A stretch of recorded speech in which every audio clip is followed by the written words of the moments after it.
क्रांति की शुरुआत जो है वो दूसरों से उम्मीद रखकर नहीं होती है। क्रांति की शुरुआत होती है खुद क्रांति बनने से।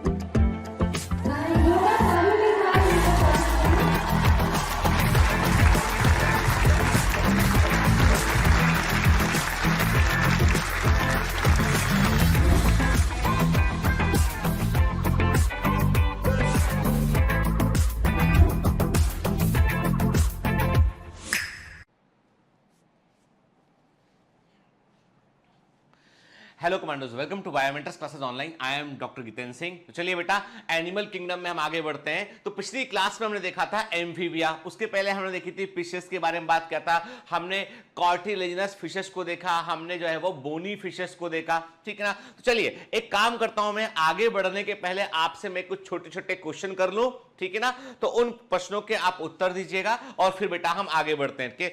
अब देखो, ये तो हम अच्छे से जानते हैं बेटा कि कॉर्डेटा एक फाइलम है, उसके अंदर हमने सब फाइलम देखे थे हमने के सिफिलोकॉर्डेटा, यूरोकॉर्डेटा, हमने कहा था यूरोकॉर्डेटा, सिफिलोकॉर्डेटा एंड वर्टिब्रेटा, ठीक है।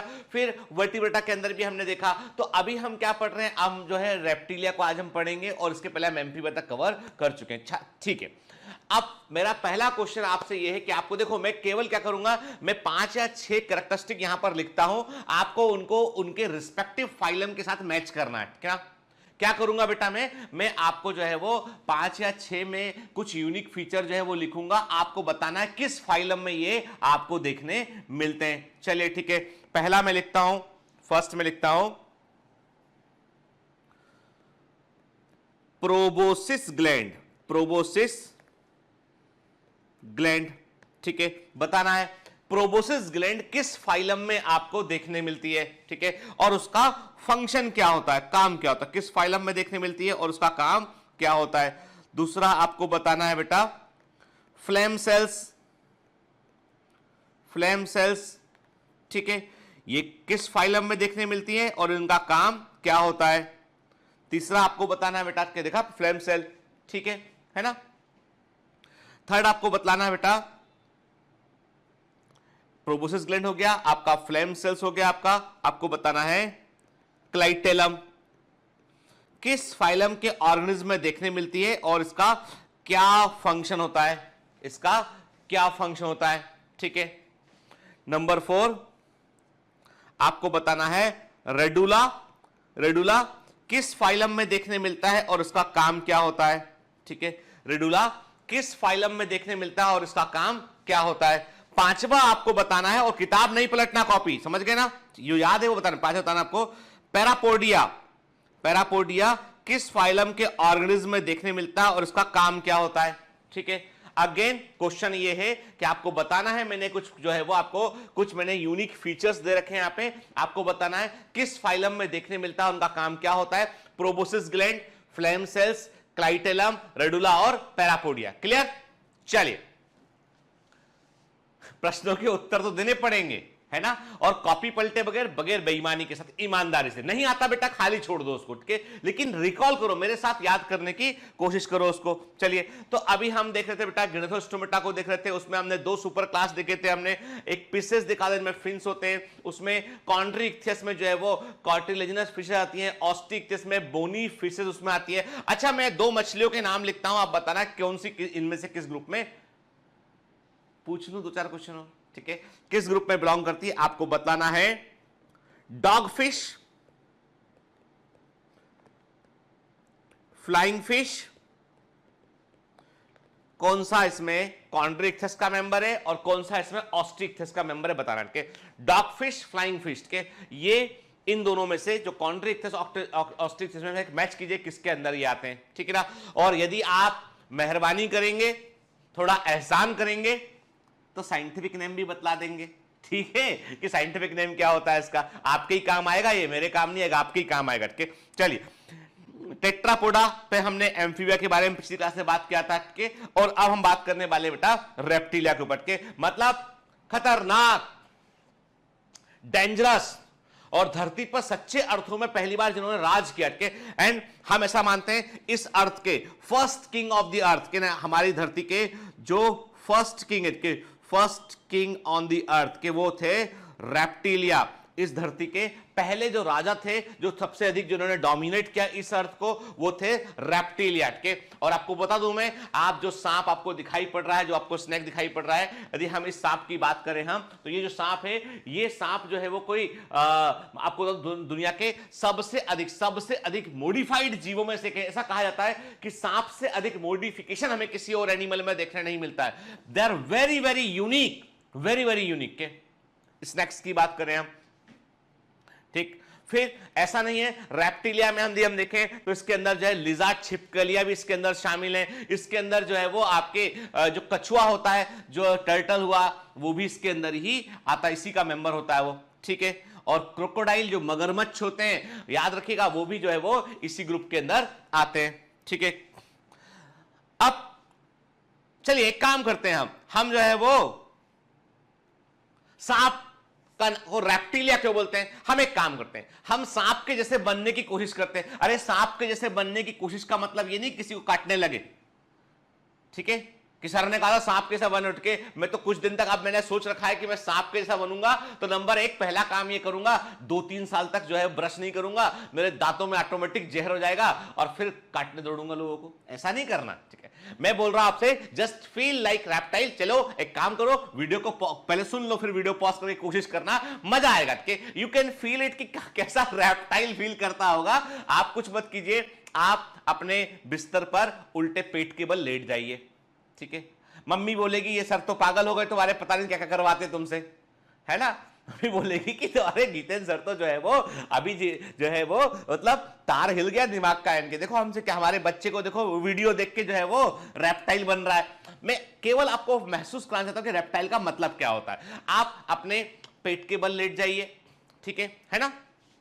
फिर अपने दोनों हाथों को अपने आजू बाजू ऐसे रख लीजिए, ठीक है। अपने दोनों लेग्स को थोड़ा सा स्प्रेड कर लीजिए। अब आप इमेजिन कीजिए कि अब आपको मूव करना हो, अब अपने हाथ को आप आगे नहीं ले सकते। देखो आप यदि हाथ आगे लाओगे तो आप हाथ से मूव करोगे, आपको ऐसे, यानी आपको जो आपके हैंड्स इस प्रकार रहेंगे और फिर आप मूव करोगे तो क्या होगा, आपका जो पेट वाला हिस्सा है, जो स्टमक वाला हिस्सा है, वो आपके बेड के ऊपर जो है वो टकराता हुआ चलेगा। ऐसा लगेगा कि आप स्लिप हो रहे हैं, आप ऐसा लगेगा कि आप क्रॉल कर रहे हैं, आप चल नहीं पा रहे हैं, आप क्रॉल कर रहे हैं। आपके घुटने चलना अलग होता है, जो छोटे बच्चे चलते हैं। अभी आप क्या कर रहे हो, आप जो है पेट के बल लेटे हुए और आप मूव कर रहे हैं, ऐसा कर रहे हैं। तो इनके जो हैंड्स होते हैं, जो रेप्टिलिया के लिम्स होते हैं ना, वो थोड़े से आउटवर्ड होते हैं। आउटवर्ड होने के कारण क्या होता है, जब ये चलते हैं ना तो इनका जो स्टमक वाला हिस्सा है, जो वेंट्रल पोर्शन होता है, वो रगड़ाता हुआ चलता है। इसलिए इनको हम बोलते हैं रेप्टम, क्रॉल करने वाले, रेंगने वाले बोलते हैं, इसलिए इनका नाम है रेप्टिलिया।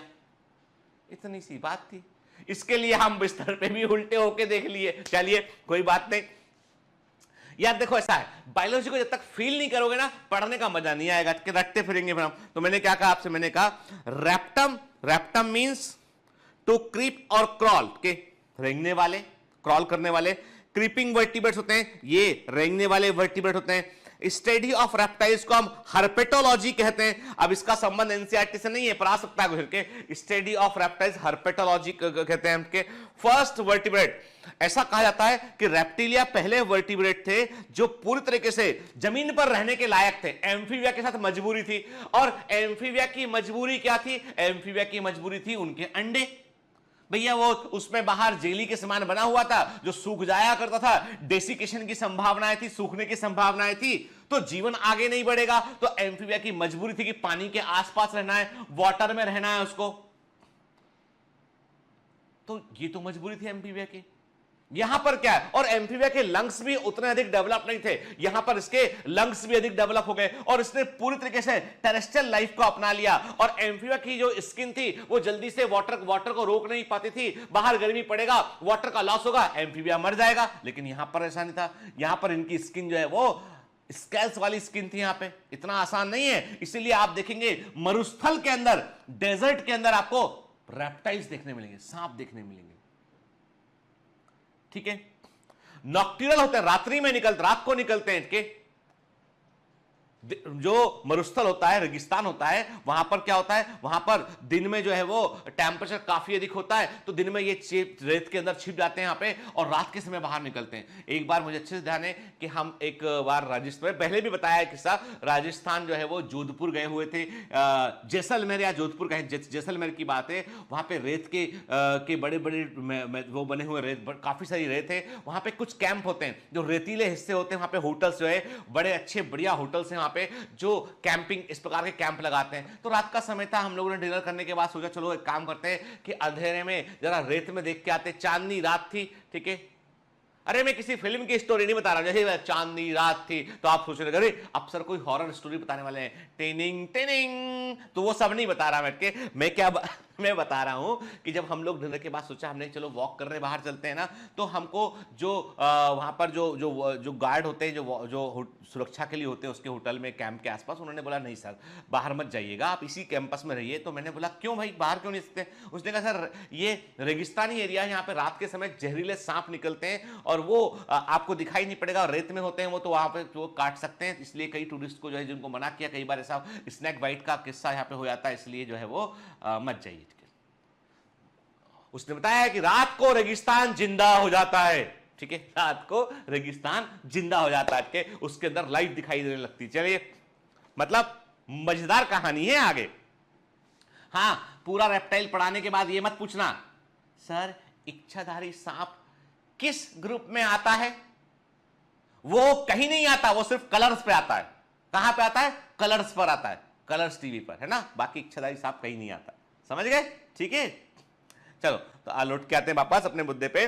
तो ये पहले वर्टिब्रेट थे जिन्होंने टेरेस्ट्रियल लाइफ को जो है वो एडॉप्ट किया। इसके अंदर छिपकलियां शामिल है, सांप शामिल है, इसके अंदर जो कछुए होते हैं, टर्टल्स, टॉर्टाइस, वो शामिल है इसके अंदर, एलिगेटर हुए, घड़ियाल हुए, मगरमच्छ हुए, क्रोकोडाइल, वो सब रेप्टाइल का मेंबर होते हैं। याद रखिएगा, कई लोग टर्टल्स को, टॉर्टाइस को भूल जाते हैं, याद रखिएगा ये भी रेप्टाइल के मेंबर होते हैं, ठीक है ना। देन पहला रेप्टाइल, जो फर्स्ट रेप्टाइल जो था वो था सिमोरिया के। हम कहते हैं कि रेप्टाइल्स का विकास जो है एम्फीबिया के बाद हुआ है, तो हम कहते हैं कि सिमोरिया आर दी फर्स्ट रेप्टाइल जिनके फॉसिल्स हमको देखने मिलते हैं। सिमोरिया जो है वो पहले रेप्टाइल्स कहलाते हैं, क्या। तो फर्स्ट रेप्टाइल जिनको हम क्या बोलते हैं, स्टेम रेप्टाइल्स कहते हैं या कॉटिलोसोर्स कहते हैं। ये एम्फीबिया और रेप्टाइल्स के बीच की कनेक्टिंग लिंक होते हैं। इंपॉर्टेंट है बेटा, आईएमपी है, ये मत गाना कि एनसीईआरटी में तो नहीं है बेटा, नहीं है, तब भी प्रीवियस ईयर एग्जाम में आया हुआ है, तो आपको पूछ सकते हैं कि सिमोरिया जो है एम्फीबिया और रेप्टिलिया के बीच के कनेक्टिंग लिंक होते हैं बेटा, इन्हें स्टेम रेप्टाइल्स भी कहते हैं। रेप्टाइल्स की उत्पत्ति जो है वो कार्बोनिफरस पीरियड में हुई थी, पैलियोजेरा में। Again this question connect with the evolution. ये पूरा हिस्सा जो है, ये पूरा जो हम देख रहे हैं, ये पैराग्राफ, ये इवोल्यूशन वाले चैप्टर से कनेक्टेड। याद रखिएगा कि इवोल्यूशन चैप्टर कहां पर है, 12th क्लास एनसीईआरटी में। अभी मैंने क्या कहा आपसे कि रेप्टाइल्स की उत्पत्ति कब हुई बेटा, ये पैलियोजोइक एरा के कार्बोनिफरस पीरियड में हुई। मीजोजोइक एरा में, जो मीजोजोइक एरा को हम क्या बोलते हैं, उसे हम एज ऑफ रूलिंग रेप्टाइल्स कहते हैं, गोल्डन एज ऑफ रेप्टाइल्स कहते हैं। इस समय डायनासोर्स हमारी धरती पर राज करते थे, के डायनासोर का राज था हमारी अर्थ पर, क्या क्लियर। मेजोजोइक एरा में के जुरासिक एज इसी में आता है। वो मोस्टली टेरेस्ट्रियल एनिमल होते हैं, कार्निवोरस टेट्रापोड वर्टिब्रेट। याद रखिएगा ये कार्निवोरस है। टर्टल को छोड़ दो, कछुआ जो है वो शाकाहारी होता है। कछुआ जो होता है ना, टर्टल जो है वो ओनली, हम कहते हैं वो ही एकमात्र हर्बीवोर इसके ग्रुप में, बाकी सब कार्निवोर थे। देयर आर सम, कुछ डायनासोर थे जो हर्बीवोर हुआ करते थे, लेकिन अब देखिए तो मोस्ट ऑफ द जो है रेप्टाइल्स वो कार्निवोर होते हैं, ठीक है।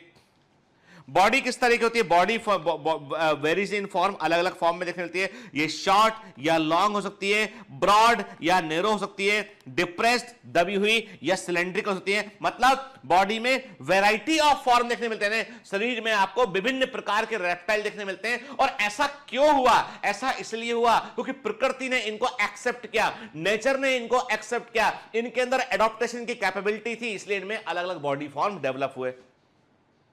Body divided into head, neck, trunk and tail. इनकी जो बॉडी होती है वो head, neck, trunk and tail में नेक भी देखने मिलेगा आपको कई रेप्टाइल्स के, उसमें बटी होती है कि इनमें जो लिम्स होते हैं उनमें 5 उंगलियां देखने मिलती हैं, ठीक है। लिम्स 2 जोड़े अपर लिम्ब और लोअर लिम्ब होते हैं, और हर एक लिम्ब में आपको 5 जोड़ियां देखने मिलती हैं, और हर एक लिम्ब में 5 उंगलियां, जोड़ियां 5 उंगलियां देखने मिलती हैं, 5 डिजिट देखने मिलती हैं, जिनमें कि क्लॉज होते हैं, जिनमें कि क्रेटिन से बने हुए जो है वो नाखून होते हैं, क्लॉज होते हैं, पंजे होते हैं इनमें। याद रखिएगा, क्लॉ का मिलना रेप्टाइल की विशेषता है। एम्फीबिया में क्लॉज नहीं होते हैं। एम्फीबिया की उंगलियों में, डिजिट्स में, आपको मैंने कहा था ना, नाखून देखने नहीं मिलते हैं, पंजे देखने नहीं मिलते हैं, जबकि रेप्टाइल्स में वो देखने मिलते हैं। अब हमने लेक्चर की शुरुआत में क्या कहता, बिस्तर पर लेटकर रेप्टाइल बनने की कोशिश की थी, तो वही लिखा हुआ है, लिम्स डायरेक्टेड आउटवर्ड। जो लिम्स होते हैं वो आउटवर्ड डायरेक्शन होते हैं बेटा। जब तो एनिमल क्रीप ऑन देयर बेली, जब एनिमल चलता है तो उसके पेट रगड़ता हुआ चलता है, इसलिए इनको हम रेप्टिलिया कहते हैं। लिम्स सांप में देखने नहीं मिलते, स्नेक्स में लिम्स नहीं होते हैं, याद रखिएगा, ठीक है। देखिए, है ना, ये हम देख रहे हैं एक रेप्टाइल को।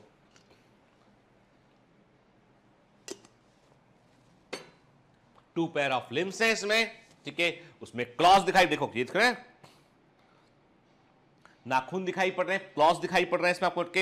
Head, neck, trunk and tail में बॉडी डिस्ट्रीब्यूटेड है इसमें, ठीक है। देखिए, है ना, लिम्स देखो ना आप, छिपकली के बाहर तरफ आउटवर्ड होते हैं, इसलिए वो चलती है तो उसका पेट रगड़ता हुआ चलता है इनका, रेप्टाइल्स का, ठीक है ना बेटा, है ना। चलिए देख रहे हैं outward limbs. Skin, the body is covered by dry cornified. Cornified का मतलब होता है made up of keratin, keratin से बनी हुई, ठीक है। स्किन होती है एपिडर्मल स्केल्स और स्कूट्स। स्कूट्स क्या होते हैं, नुकीले उभार। स्कूट क्या होते हैं, नुकीले उभार, ठीक है ना बेटा। यानी शार्प प्रोजेक्शंस, क्या, जो आपको मगरमच्छ के शरीर में, जो क्रोकोडाइल की बॉडी पर देखने मिलते हैं आपको, ठीक है। रफ और ड्राई स्किन होती है, जनरली इसमें ग्लैंड्स नहीं होती हैं, याद रखिएगा के। जबकि एम्फीबिया की स्किन क्या थी, मोस्ट थी, नम स्किन थी, यहां पे रफ और ड्राई स्किन देखने मिलती है। An exoskeletal of horny epidermal scale is always present। इनमें क्या होता है बेटा, एक बाहरी कंकाल देखने मिलता है। और याद है ना आपको, एम्फीबिया में एक्सोस्केलेटल नहीं होता है, मैंने बताया था कि, पर रेप्टाइल्स में आपको एक्सोस्केलेटल देखने मिलता है, जो कि केराटिन से बना होता है बेटा, जो कि जो है वो एपिडर्मल स्केल्स होते हैं, जो है वो आपको स्केल देखने मिलते हैं। और क्या होता है, चूंकि अब इनका शरीर बढ़ता है लगातार, सांप जो है ना वो लगातार बढ़ता है, और इनका शरीर लगातार बढ़ता है, इनका शरीर लगातार बढ़ता है, तो इनको अपना पुराना वाला एक्सोस्केलेटल छोड़ना पड़ता है, फिर नया बनाना पड़ता है, क्योंकि पुराने वाले में फिट नहीं हो रहे होते हैं। तो इसलिए आप देखेंगे कि सांप जो केचुली छोड़ता है, कास्टिंग ऑफ करता है, जो मोल्ड कर बाहर निकालता है, उसे क्या बोलते हैं, उसे हम मोल्डिंग कहते हैं। हम के तो क्या लिखा, it is periodically slot of the pieces और एज होल के। तो ये जो रेप्टाइल्स होते हैं वो अपनी स्किन का जो आउटर लेयर है उसको क्रमबद्ध तरीके से धीमे धीमे निकालते हैं। कुछ लोग एक साथ, सांप जैसे एक साथ पूरी केचुली छोड़ देता है, तो हम बोलते हैं ना केचुली बोलते हैं इसको, हम कास्ट बोलते हैं इसको हम के। वो क्या होता है, वो बेसिकली उनका एक्सोस्केलेटल होता है। क्योंकि आकार बढ़ गया रेप्टाइल्स का, तो अपना पूरा पिछला वाला एक्सोस्केलेटल छोड़ के वो अपना नया बना लेते हैं उठ के। इस प्रोसेस को हम मोल्डिंग कहते हैं, इसे हम, इंपॉर्टेंट है ये, ठीक है, इसे हम मोल्डिंग कहते हैं। देखिए आप, सांप जो है स्नैक में, देखिए गौर से देख रहे हैं आप, ये दिखाई पड़ रही है बेटा आपको सांप की केचुली, देखिए, ठीक है। ये स्नैक जो है वो अपने एक्सोस्केलेटल को छोड़कर बाहर निकल रहा है, फिर नया बना लेगा उठ के। और फिर आप देख रहे हैं कि आपको जो है वो एक लिजार्ड में भी दिखाई, एक लिजार्ड के अंदर आपको, एक लिजार्ड के अंदर भी आपको ये दिखाई पड़ रहा है। देखिए अपना जो है वो एक्सोस्केलेटल को वो रिलीज कर रहा है ना बेटा, मोल्डिंग कहते हैं इसे। अब ये तो कॉमन सेंस की बातें, पता होना चाहिए बेटा आपको, है ना, कॉमन चीजें हैं। देखिए सांप की केचुली देख रहे हैं, दिख जाएगा आपको खेतों के आसपास कहीं पे, है ना, ठीक है। Scales contain a waterproof protein keratin. देखो स्केल्स में एक वाटरप्रूफ प्रोटीन केराटिन होता है, उससे बना होता है। It check the loss of water, thus enabling reptiles to live in dry land, favorable land adaptation के। जो इनकी स्किन में जो स्केल्स होते हैं वो केराटिन से बने होते हैं, वो वाटर के लॉस को रोकने में हेल्प करते हैं। इसलिए रेप्टाइल जो है वो डेजर्ट में, जहां पानी की कमी है, उन स्थानों पर भी वो रह पाते हैं। ये एक अनुकूलतम प्रकार का, एक बेहतर प्रकार का लैंड एडाप्टेशन है, जमीन पर रहने का एक अनुकूलन है ना। कहानी मजेदार। फिर बात करते हैं इनका एंडोस्केलेटल कैसा होता है। बोन से बना होता है, स्कल मोनोकोंडाइलिक होता है। मैंने बताया था आपको कि स्कल इसका जो होता है वो एक कोंडाइल के ऊपर रखा होता है, ऐसे रखा होगा एक कोंडाइल के ऊपर, और इसलिए ये पूरा थ्री ऐसे घूम सकता है, पूरा का पूरा सिर को ये पीछे भी घुमा सकते हैं, ठीक है ना। First two vertebrae atlas and axis are specialized to permit head to move independently of the body, ठीक है। यानी जो फर्स्ट दो टू वर्टिब्रे होती है एटलस और एक्सिस, वो इस प्रकार से अरेंज होती है कि ये अपना सिर जो है वो पूरी तरीके से बॉडी यानी हम लोग क्या है, हम लोग अपना सिर घुमाएंगे, इसके बाद हमको अपनी बॉडी को घुमाना पड़ेगा सिर घुमाने के लिए, ठीक है। ये इनमें क्या होता है, ये अपना सिर खड़े खड़े अपना सिर पूरा घुमा सकते हैं, ठीक है। तो इंडिपेंडेंटली बॉडी को ये मूव कर सकते हैं। इनमें दो सैक्रल वर्टिब्री होती हैं, और इनमें जो इंटरक्लेविकुलर बोन होती है वो टी शेप होती है। जो इंटरक्लेव दो क्लेविकल को जोड़ने वाली जो बोन होती है, इंटरक्लेविकुलर बोन होती है स्टर्नम, वो क्या होती है, वो टी शेप की हम इनमें देखने मिलती है। देखिए आप देख रहे हैं ये एंडोस्केलेटल, आप स्नेक का देख रहे हैं, सांप का देख रहे हैं, और ये आप देख रहे हैं लिजार्ड का देख रहे हैं, आप छिपकली का देख रहे हैं। आपके आपको दोनों कहने हैं, जो सांप का जो स्नेक्स है उसमें लिम्स नहीं होते हैं, आप देखें उसमें लिम्स नहीं होते हैं, तो उसका सांप का जो है वो एंडोस्केलेटल देखिए इसमें, और दूसरी तरफ आपको लिजार्ड का दिखाई पड़ रहा है ना बेटा, ठीक है। फिर देखिए ये एक सिंगल कोंडाइल, ये एक सिंगल कोंडाइल हमको दिखाई पड़ रहा है, जिसके ऊपर जो है वो स्कल प्रेजेंट होता है, ठीक है ना, तो मोनोकोंडाइलिक होते हैं। डाइजेस्टिव सिस्टम की बात करें तो टर्मिनल और लार्ज, इनका मुंह बड़े साइज का होता है, सिरे पर होता है, बड़े साइज का मुंह होता है इनका के, और टीथ जो होते हैं वो दोनों टीथ इन बोथ जॉ के एम्फीबिया में, मोस्ट ऑफ द एम्फीबिया में टीथ जो है वो केवल अपर जॉ में होते हैं। मोस्ट ऑफ द एम्फीबिया में दांत जो होते हैं वो ऊपरी जबड़े में देखने मिलते हैं आपको, ठीक है। जबकि यहां पर आपको जो है दोनों जॉ में आपको टीथ देखने मिलता है। टीथ इनके जो है वो कॉनिकल, इनके दांत ऐसे होते हैं, कॉनिकल टीथ, इनमें कॉनिकल टीथ देखने मिलते हैं। अब कई बच्चों ने पूछा सर आपने पिछली बार एम्फीबिया में आपने हमको एक्सप्लेन नहीं किया आपने कि ये प्लूरोडोंट टीथ क्या होते हैं, थीकोडोंट टीथ क्या होते हैं, आप बताए नहीं हमको, आप आगे बढ़ गए, आपको लगा हमको आता है। हाँ बेटा मेरी गलती थी कि मैं आपको बताया नहीं, अब मैं बता देता हूं आपको। देखो बेटा ऐसे दांत जो हमारे हैं के जो मसूड़ों के अंदर होते हैं, गम्स के अंदर होते हैं, उन्हें थीकोडोंट टीथ बोलते हैं। थीकोडोंट टीथ जो होते हैं वो गम्स के अंदर, मसूड़ों के अंदर जो है बोनी सॉकेट में होते हैं ना। हमारे दांत जो होते हैं वो ऐसे लूज नहीं है, वो अंदर एक बोन में लग फिक्स है वो, और आसपास एक जबड़े ने जॉ ने कवर किया हुआ है। तो ऐसे टीथ जो हमारे बोनी सॉकेट के अंदर फिक्स होते हैं और जॉ के द्वारा जो हम बोलते हैं मसूड़ों गम्स के द्वारा, गम के द्वारा कवर होते हैं, उन्हें हम थीकोडोंट टीथ बोलते हैं, ठीक है। तो क्रोकोडाइल के दांत जो होते हैं वो मोरलेस हमारे जैसे होते हैं, यानी क्रोकोडाइल के दांत होते हैं वो मोरलेस हमारे जैसे होते हैं, जबड़े के अंदर होते हैं, बोनी सॉकेट में लगे होते हैं उनके। और जबकि सांप हुआ, स्नेक्स हुआ, लिजार्ड हुआ, इनके टीथ जो होते हैं वो प्लूरोडेंट टीथ होते हैं। प्लूरोडेंट टीथ जो होते हैं वो मीडियल, यानी वो इतनी मजबूती के साथ में जो है वो बोनी सॉकेट से लगे हुए नहीं होते हैं उनके। देखिए यदि टीथ को हम सपोर्ट करेंगे कि टीथ कहां पर प्रेजेंट है, किस प्रकार से प्रेजेंट है, सपोर्ट के आधार पर टीथ को हम डिवाइड करते हैं। हम बोलते हैं कि थीकोडोंट टीथ जो होते हैं ये क्या होते हैं, ये बेसिकली जो है वो सेट इन सॉकेट्स, बोनी सॉकेट के अंदर लगे होते हैं के, और ये मैमल्स में देखने मिलते हैं, और कुछ रेप्टाइल जैसे कि क्रोकोडाइल के अंदर देखने मिलते हैं। तो बाकायदा ये दांत जो होते हैं थीकोडोंट टीथ जो होते हैं वो देखिए आप है ना, ये हमारे दांत ऐसे होते हैं कि जो बाकायदा जो है बोनी सॉकेट में होते हैं और गम्स के द्वारा कवर होते हैं कि एक्रोडोंट टीथ जो होते हैं वो क्या होता है, attach on the top of the bone in shallow socket के। एक्रोडोंट टीथ जो होते हैं वो ऊपर केवल सुपरफिशियल लगे होते हैं ना, ये टूट आसानी से टूट सकते हैं कि ये केवल ऊपर की तरफ लगे होते हैं। अब देखिए ये बोनी सॉकेट में गहराई के साथ में जुड़े हुए नहीं होते।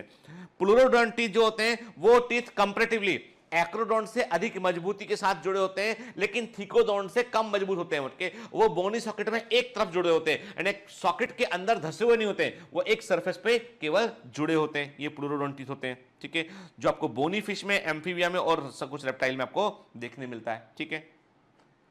फिर सारे दांत एक बराबर होते हैं, होमोडोंट टीथ बोलते हैं। कुछ दांत बड़े कुछ छोटे होते हैं तो उन्हें हम हेट्रोडोंट टीथ बोलते हैं। अब आप बोलोगे सर आपने टीथ के बारे में पहले क्यों नहीं बताया और अभी भी आप डिटेल में क्यों नहीं बता रहे हो? अरे भाई जब हम डाइजेस्टिव सिस्टम पढ़ेंगे ना तो वहां टीथ को डिस्कस करेंगे, इसलिए अभी हम कुछ इतना जान के हम छोड़ लेते हैं ताकि टर्मिनोलॉजी में कंफ्यूज ना करें हम, ठीक है ना। समझ गए? देख एक्रोडोंट टीथ केवल सुपरफिशियल जुड़े होते हैं, प्लूरोडोंट टीथ एक तरफ से जुड़े होते हैं केवल बेटा बोनी सॉकेट में, जबकि बोनी सॉकेट में अच्छे से मजबूती के साथ थीकोडोंट टीथ जो है वो जुड़े होते हैं, ठीक है ना बेटा। चलिए in acrodont and pleurodont type of dentation, there is no root, इसमें रूट नहीं होती है, ठीक है, नर्व भी नहीं होती है, ब्लड भी नहीं। हमारे जो दांत है उनमें बाकायदा पल्प होता है, ब्लड का सप्लाई भी होता है, नर्व का सप्लाई भी होता है, पर जो एक्रोडोंट और प्लूरोडोंट डेंटेशन होता है उसमें ऐसा नहीं होता है, ठीक है। चलिए अब आते हैं डाइजेस्टिव सिस्टम की बात कर रहे हैं, तो एलिमेंट्री कैनाल जो होती है वो क्लोएका में ओपन होती है, चाहे वो क्रोकोडाइल हो चाहे वो स्नेक हो, मतलब क्लोएका होता है। अब क्लोएका क्या होता है ये मैं कई बार आपको बतला चुका हूं। Cloaca is a common chamber, जहां पर कि क्लोएकल चैम्बर बोलते हैं इसको हम, जिसमें कि जो है आपका एलिमेंट्री कैनाल का जो लार्ज इंटेस्टाइन है वो रेक्टम है वो टर्मिनेट करता है, जो यूरिनरी सिस्टम है वो टर्मिनेट करता है, जेनाइटल सिस्टम है वो भी वहां पे उसकी डक्टी वहीं खुलती है। तो एक कॉमन जो ओपनिंग होती है वो क्लोएका कहलाती है, ठीक है। तो हमने क्या कहा, हमने कहा कि टंग में भी प्रोड्यूसिबल और नॉट के, तो क्लोएका होता है एलिमेंट्री कैनाल, क्लोएका में जाके ओपन होता है। इनकी जो जीभ होती है वो प्रोड्यूसिबल हो भी सकती है और नहीं भी हो सकती है, ठीक है। सेपरेट डिस्टिंक्ट लिवर और पैंक्रियास देखने मिलता है, ठीक है। देखिए ध्यान से, एक सांप को देख रहे हैं हम, एक स्नेक को देख रहे हैं कि इसने फूड को कंज्यूम किया, इंजेक्शन किया फूड का, फूड को उसने वो डाइजेस्ट किया, देन एब्जॉर्ब किया, देन एलिमिनेशन किया, तो बकायदा नॉर्मल डाइजेशन की प्रोसेस जो है इसके अंदर चलती है। और ये जो है ये जो है बकायदा इसमें एलिमेंट्री कैनाल होती है। लेकिन बात इतनी सी है कि ओपनिंग इसकी लास्ट ओपनिंग एनस के रूप में नहीं होती है, वो क्लोएका के अंदर ये ओपन होता है, ठीक है ना। देखिए ये हम ट्रैकिया देख रहे हैं इसका, है ना, फिर हम क्या देख रहे हैं, ईसोफेगस देख रहे हैं इसमें हम, ठीक है ना। और याद रखिएगा सांप के अंदर स्नेक्स में केवल राइट लंग होता है, लेफ्ट लंग नहीं होता है, सांप में केवल एक आपको डेवलप्ड लंग देखने मिलेगा, वो होता है राइट लंग होता है। स्मॉल इंटेस्टाइन देख रहे हैं, स्टमक देख रहे हैं आप इसमें, लार्ज इंटेस्टाइन देख रहे हैं जो कि फाइनली क्लोएका के अंदर ओपन होगा, ठीक है ना। फिर देखिए आप जो है क्रोकोडाइल में देखेंगे आप, तो देखेंगे इसमें भी आपको जो है वो जो एलिमेंट्री कैनाल है उसका ओपनिंग कहां दिखाई पड़ा, आपको क्लोएका के अंदर वो दिखाई पड़ रहा है इसमें, है ना, ठीक है। देखिए इसमें आपको हम देख रहे हैं स्नेक में टंग देख रहे हैं बाइफिट, जो जब दो हिस्सों में बटी होती है इसे हम बोलते हैं बाइफिट टंग, ठीक है। इंटरेस्टिंग बात यह है कि सांप में कान नहीं होते हैं, कि the snakes don't have ears, वो सुन नहीं सकते हैं। अब जो लोग बीन बजाते हैं ना, जो बीन बजाते हैं वो सोचते हैं सांप ने गाना सुन लिया, गाना सुन के सांप आ गया कि वो है ना पहले कि सांप की बीन बजाई कि जो है मैं नागिन तू सपेरा दुश्मन मेरा, है ना, ठीक है। कौन सा गाना है के, तो एक्चुअली में सांप सुन नहीं सकता है, लेकिन अपनी जीभ के थ्रू ये सेंस वाइब्रेशन को सेंस कर सकता है, इवन थ्रू स्किन ये वाइब्रेशन को सेंस कर सकता है, लेकिन ये सुन नहीं सकता है, ठीक है। हम देख रहे हैं बाइफिट टंग इसको हमको देखने मिली। फिर हम बात कर रहे हैं इसके हम रेस्पिरेटरी सिस्टम की बात करें रेप्टाइल्स में, तो लंग्स के थ्रू होता है बेटा। आपके रिप्स जो होती है वो एक्सपांड हो सकती है, कॉन्ट्रैक्ट करती है, इनके रिप्स जो होती है वो जो है वो ट्रंक को, बॉडी को एक्सपांड और कॉन्ट्रैक्ट दोनों प्रकार से कर सकती हैं। याद रखिएगा एम्फीबिया की तुलना में रेप्टिलिया के लंग्स मोर इफिशिएंट होते हैं, अधिक दक्ष होते हैं रेस्पिरेशन के लिए, इसलिए ये लैंड पे अधिक सक्सेसफुल तरीके से रह पाते हैं, ठीक है। सर्कुलेटरी सिस्टम की बात करें हम, याद रखिएगा सबसे सही टेक्निकली मैं आपको बोलूं तो इनमें 3.5 चेंबर हार्ट होता है। 4 चेंबर हार्ट हमें क्रोकोडाइल में देखने मिलता है, लेकिन बाकी सभी रेप्टिलिया में 3.5 चेंबर हार्ट होता है। तो ऐसा बोलते हैं इसको 3 chamber heart with septum, 3 chamber वाला हार्ट होता है, इसमें एक सेप्टम देखने मिलता है आपको, ओके। तो देखिए 3 चेंबर्ड हार्ट होता है, परंतु क्रोकोडाइल में 4 चेंबर का होता है। Heart is having 2 auricle and a partially divided ventricle, क्या लिखा है, हार्ट में 2 ऑरिकल होते हैं, राइट एट्रियम और लेफ्ट एट्रियम होता है, और एक इसमें पार्शियली डिवाइडेड वेंट्रिकल हमको देखने मिलता है। इनकी आरबीसी ओवल होती है, बाई कॉन्वेक्स होती है और न्यूक्लियस देखने मिलता है। रीनल पोर्टल सिस्टम इनमें रिड्यूस होता है, इनमें रीनल पोर्टल सिस्टम का विकास कम होता है इनके अंदर, ठीक है।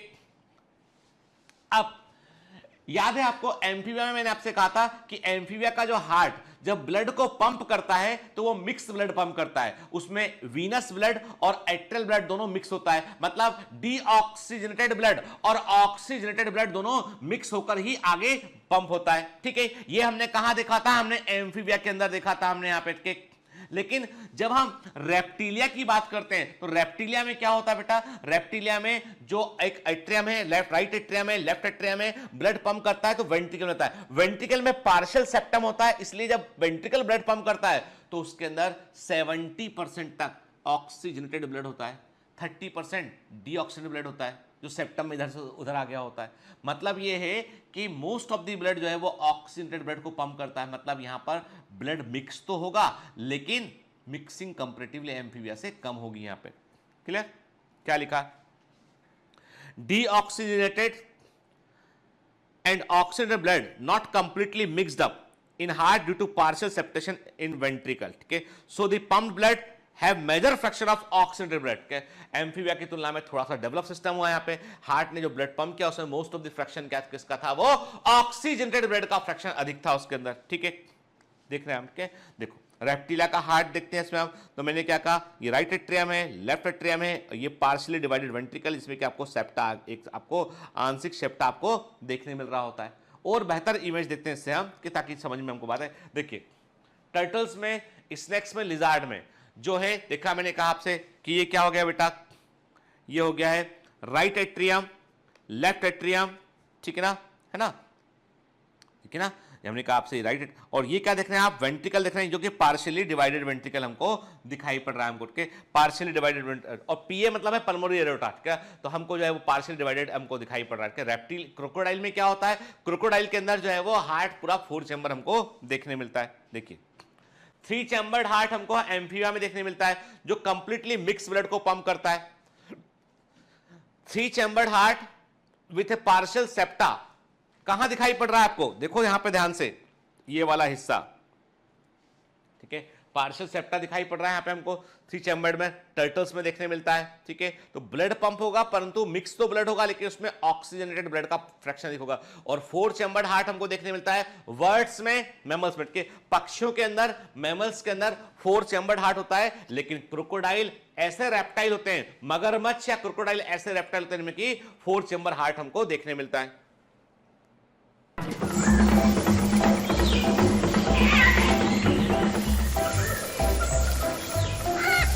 Hello. Sorry to disturb you in between the lecture, but it's important to inform you. You should download the BioMentors app from Google Play Store. We need your support, so please take the subscription to become an official commando of BioMentors.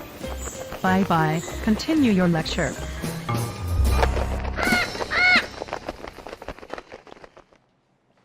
ठीक है बेटा, nervous system की बात करते हैं। Reptiles are much more intelligent as compare to the amphibians. इनमें 12 pair of cranial nerve, इनमें cranial nerve जो है 12 पेयर होती है। जितनी हमारे अंदर है ना, उतनी क्रेनियल नर्व इनके अंदर पेयर में, जोड़े में, ठीक है? Do not have external ear opening, बाहर ईयर पिन्ना, ईयर ओपनिंग नहीं होती है। टेम्पेनम ईयर को रिप्रेजेंट करता है। ईयर है सिंगल ऑडिटरी ऑसिकल, हमारे कान के अंदर 3 ईयर ऑसिकल होते हैं, मेलियस, इनकस और स्टेपिस। हमारे कान ईयर में 3 ऑसिकल होते हैं, इनमें केवल 1 ऑसिकल देखने मिलता है। जो ईयर के अंदर की जो बोन होती है, जो कान के अंदरूनी पर्दे को हिलाती है, अंदरूनी हिस्से को हिलाती है, जो ईयर को वाइब्रेशन फील करने में हेल्प करती है, वो इनमें एक ही बोन होती है। उठ के वेरी वेरी इंपॉर्टेंट आईएमपी है, और प्रीवियस ईयर एग्जाम में क्वेश्चन 2 बार आया गया हुआ है बेटा, ठीक है ना? जैकब्सन्स ऑर्गन, बोमेरो नजल ऑर्गन, ये बक्कल कैविटी, मुंह की ऊपरी छत पर, ऊपरी हिस्से में पाया जाता है। ये स्मेल कोड के, it is for smell detection, ये गंध लेने के लिए होता है। और ये सांप के अंदर और लिजार्ड के अंदर वेल डेवलप होता है। सांप को और छिपकली को गंध का एहसास हो जाता है, and it is very well developed in snakes and lizards, ठीक है ना? कई लोग बोलते हैं, आप पूछिएगा कि पापा से, पापा को पता होगा आपके, क्या कोई ऐसा प्लांट होता है जो सांप को भगा देता है, जो जिसके लगाने पर बगीचे में सांप नहीं आता? स्नेक प्लांट बोलते हैं, क्या बोलते हैं उसको के? तो मेरे बगीचे में, जब मैं भोपाल में रहा करता था, तो मेरे घर के सामने एक बड़ा सा लॉन था, उसमें हमने कुछ पौधे माली से कहकर लगवाए थे, जो ऐसे प्लांट थे जो जिसके कारण सांप जो है बगीचे में कम आया, ना आए बाहर। अब मैं पूछता था उससे कि भाई ऐसा क्यों, तो वो माली बताया करता था कि सर इस पौधे में एक तरह की गंध होती है, और वो गंध सांप को पसंद नहीं है, इसलिए सांप यहां पर नहीं आता है। अच्छा, जिन घरों में बिल्ली रहती है या डॉग्स रहते हैं, वहां भी सांप नहीं आता है, उसको भी उनकी गंध आती है उन एनिमल्स की। तो सांप का सूंघने का क्षमता, छिपकली का सांप का काफी अधिक डेवलप होता है, ठीक है? The olfactory sac communicate with the anterior part of the buccopharyngeal cavity by internal layers के। तो मैंने क्या कहा आपसे कि जो है जैकब्सन्स ऑर्गन, बोमेरोनोडल ऑर्गन आपको जो है रेप्टाइल्स में देखने मिलता है, स्मेल को के लिए होता है, सांप के अंदर, छिपकली के अंदर वेरी वेल डेवलप्ड होता है। इसकी लोकेशन कहां पे होती है? बक्कल कैविटी के ऊपरी हिस्से में होता है इसके। और ऑल्फैक्टरी सेक जो सूंघने के लिए स्पेसिफिक जो सेंसेस होते हैं वो इसके बक्कोफ्रेंजियल कैविटी के ऊपरी हिस्से में हमको देखने मिलते हैं, ठीक है, इंटरनल लेयर के पास में। देखिए ये है जैकब्सन्स ऑर्गन, ठीक है ना, इससे नर्व जुड़ी हुई है देखिए आप, और ये ब्रेन से कनेक्टेड होता है, इसलिए आसानी से सूंघकर एनालाइज कर पाते हैं, ठीक है ना।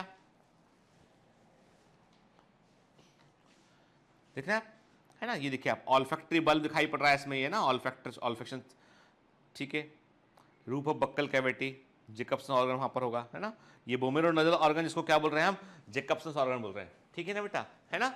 तो ऑल्फैक्टरी सेक्ट से कनेक्टेड है। ऑल्फैक्टरी बल्ब क्या है? ब्रेन का वो हिस्सा जो कि ऑल्फैक्शन को महसूस कर सकता है ना बेटा, ठीक है। चलिए एक्सक्रीटरी सिस्टम की बात करते हैं हम।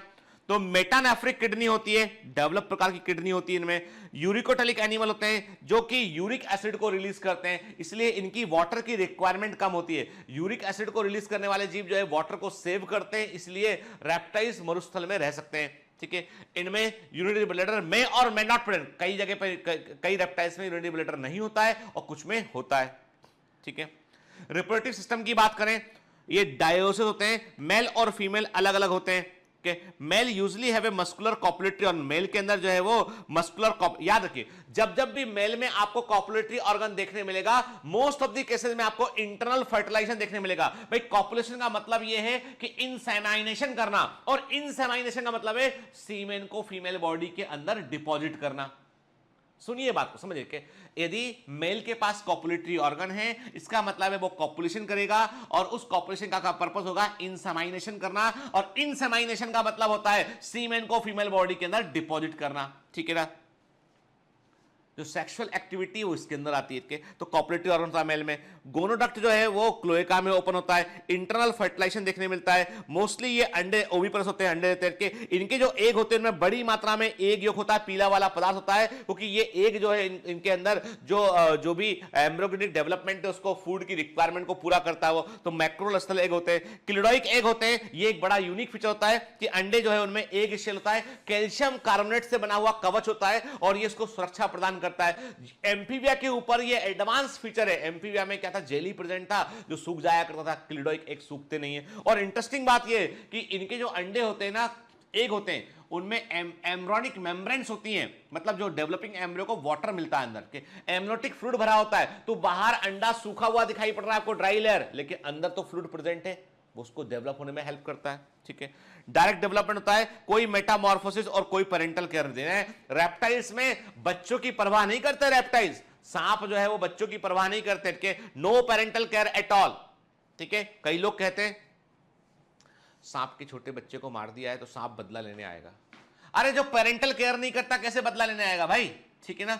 तो सांप जो है वो अपने अंडे देता है, लेकिन वो पेरेंटल केयर नहीं करते हैं। और जो रेप्टाइल होते हैं, मेटामॉर्फोसिस भी जो है वो इनमें देखने हमको नहीं मिलता है, ठीक है। देखिए ये हम देख रहे हैं लिजार्ड्स के छिपकली के अंडे से छिपकली के बच्चे निकलते हुए दिखाई पड़ रहे हैं हमें, ठीक है ना। देखिए, और जो एग के अंदर का हम देखें, यहाँ पे तस्वीर देखें एग के अंदर की, तो हमें दिखाई पड़ रहा है इस प्रकार रेप्टाइल जो है वो इस प्रकार लिजार्ड के अंदर देख रहे हैं ऐसे होते हैं। और ये बाकायदा पूरा जो मदर बॉम्ब जो होता है वैसा अरेंजमेंट एग के अंदर होता है इसमें, कि इसमें एम्ब्रियोनिक मेंबर होती है। तो ये एमनियोट्स में आते हैं, ठीक है। इनमें एमनियोटिक मेंबर देखने से पूरा का पूरा एनवायरनमेंट वैसा ही मिलता है जैसा कि जो है वो फीटस को मिलता है, ठीक है। देखिए, है ना, इनमें एमनियोटिक क्लिडोइक एग देखने मिलते हैं, ठीक है ना। देखिए आप बाकायदा एमनियन को आपको जो है वो एम्ब्रियो देखने मिला है। एम्ब्रियन के अंदर एम्ब्रियोनिक कैविटी है जिसमें कि एम्ब्रियोनिक फ्लूइड भरा होता है, और ये फ्लूइड उसको लिक्विड एनवायरनमेंट प्रोवाइड करता था कि वो ग्रो कर सके, सूखे ना, डेसिकेट ना करे। और फूड के लिए एग योग प्रेजेंट होता है इसमें। कोरियन मेम्ब्रेन देखने मिल रही है, एमनियन मेम्ब्रेन देखने मिल रही है, एलेंटॉइस मेम्ब्रेन देखने मिल रही है। तो ये जितनी भी एम्ब्रियोनिक मेम्ब्रेन है वो एग के अंदर हमको देखने मिलती है, और ऐसा अरेंजमेंट एम्फीबिया में नहीं होता है। Embryonic membrane called amnion chorion are formed during development. तो इनके एग एमनियोटिक एग होते हैं, इंपॉर्टेंट फीचर है। और ये बड़ा इंपॉर्टेंट फीचर था जो इनको लैंड के लिए टेरेस्ट्रियल एडॉप्टेशन में हेल्प किया, ठीक है। ये भी कोल्ड ब्लडेड एनिमल होते हैं, अपने बॉडी टेम्परेचर को मैनेज नहीं कर पाते हैं, इसलिए ठंड के समय ये छिप जाएंगे, गर्मी में भी छिप जाएंगे। इसके evidently present in tropical area में आपको बड़ी संख्या में देखने मिलते हैं। टेम्परेट रीजन में, जैसे आप देखिए कि फ्रांस के अंदर या इंग्लैंड के अंदर आपको वहां के जो टेम्परेट फॉरेस्ट होते हैं वहां पर सांप देखने नहीं ना के बराबर मिलते हैं, नहीं मतलब बहुत कम देखने मिलते हैं कि जो जितने अधिक सांप जो है वो हमारे रेप्टाइल्स जो होते हैं वो ट्रॉपिकल फॉरेस्ट होते हैं, वो टेम्परेट में उतने नहीं होते। और आर्कटिक और अंटार्कटिक में ये नहीं पाए जाते हैं। 7100 से अधिक प्रजातियां इसकी ज्ञात है रेप्टाइल्स की हमें। मोस्टली कॉर्निवरस होती है, इंसेक्टिवस होती है, केवल टॉर्टॉइस ऐसे होते हैं, टॉर्टॉइस ऐसे होते हैं जो कि हर्बीवोरस होते हैं, ठीक है, टॉर्टॉइस होते हैं वो हर्बीवोरस होते हैं, बाकी सब जो है वो कॉर्निवरस होते हैं इसमें। एंशिएंट रेप्टाइल, प्राचीनतम रेप्टाइल्स की यदि हम बात करें तो बड़े साइज के रेप्टाइल्स जिसके ऊपर हमने मूवी देखी हुई है जुरासिक वर्ल्ड, जुरासिक पार्क, मतलब मैं स्टीफन स्पीलबर्ग जो है जो डायरेक्टर हैं जुरासिक पार्क, यानी पहली मूवी जो मैंने देखी जुरासिक पार्क देखी थी जब मैं स्कूल में था, तब स्टीवन स्पीलबर्ग की मूवी थी। फैंटास्टिक मूवी, आज भी आप देखेंगे तो आपको बड़ी अच्छी लगेगी मूवी उठ के, जुरासिक पार्क। उसके बाद जुरासिक पार्क का पार्ट 2 आया, पार्ट 3 आया, फिर जुरासिक वर्ल्ड एक मूवी आया, वो भी अच्छा मूवी के। तो एक्चुअली डायनासोर जो हैं एक जमाने में इस धरती पर राज किए थे और उसके बाकायदा फॉसिल एविडेंस हमको मिलते हैं, ठीक है। बड़े साइज के जो रेप्टाइल्स हैं वो डायनासोर्स थे, आज सभी फॉसिल के फॉर्म में। ब्रांटोसोरस जो है उसे थंडर लिजार्ड कहते हैं। जब ये जमीन पर चला करते थे ना तो जमीन हिला करती थी, इतने बड़े साइज के थे कि आसपास का हिस्सा हिला करता था। और ये 25 मीटर तक लंबे जो है हर्बीवोर थे के, बड़े साइज के। और टीरेक्स, टायरेंट लिजार्ड बोलते हैं, टीरेक्स बोलते हैं या टायरानोसोरस कहते हैं, ये 15 मीटर लंबे थे। और सबसे इन्हें कहा जाता है कि अब तक के धरती के इतिहास में, अब तक के अर्थ के पूरी हिस्ट्री में सबसे खतरनाक कॉर्निवोर कोई थे, वो टीरेक्स थे। मतलब ऐसे कॉर्निवोर जो है ना पहले कभी हुए थे ना बाद में कभी हुए हैं, कि सबसे खतरनाक कॉर्निवोर थे। गोल्डन एज ऑफ रेप्टाइल, जो मीसोइक एरा का जुरासिक पीरियड है, उस समय पूरी धरती पर जो है रेप्टाइल्स का राज था और किंग जो थे वो थे डायनासोर्स। आप बोलोगे कहानी है क्या ये, फिल्मी है? नहीं, फिल्मी नहीं है, बाकायदा फॉसिल एविडेंस प्रेजेंट है। जब आप यूएसए जाएंगे तो ऐसे कई म्यूजियम मिलेंगे जहां पे निकाले गए जो उन्होंने फॉसिल्स निकाले उसको उन्होंने कंकाल में उनको उन्होंने जोड़ा है और जोड़ के पूरा स्केलेटल तैयार किया है, ठीक है।